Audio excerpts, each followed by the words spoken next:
মুন্নি, আমি আর মসজিদে নামাজ পড়বো না, ঘরেই নামাজ পড়বো আজকে থেকে। কেন, কি হয়েছে?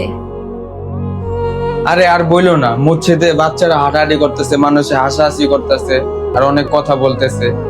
তাই আমার মনে করো নামাজে ডিস্টার্ব হইতেছে। তাই আমি মসজিদে নামাজ পড়বো না, এখন থেকে আমি বাসায় নামাজ পড়বো। ঠিক আছে, না গেলে আমার একটা কাজ করে দেন। রান্নাঘর থেকে মুষ্টি ভরে চাল নিয়ে মসজিদে রেখে আসেন। আচ্ছা ঠিক আছে। দেখেন মসজিদে যেন একটা চালও না পড়ে। আচ্ছা ঠিক আছে।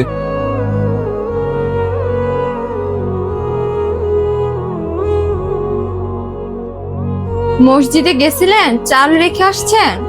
হ্যাঁ, রেখে আসছি। মসজিদে কেউ কি ফোনে কথা বলতেছিল? কেউ কি হাসাহাসি করতেছিল? বাচ্চারা কি দৌড়াদৌড়ি করতেছিল? আরে মুষ্টি ভরা চাল ছিল, কে কি বলছে আর কে কি করছে এগুলো তো খেয়াল করি নাই আমি।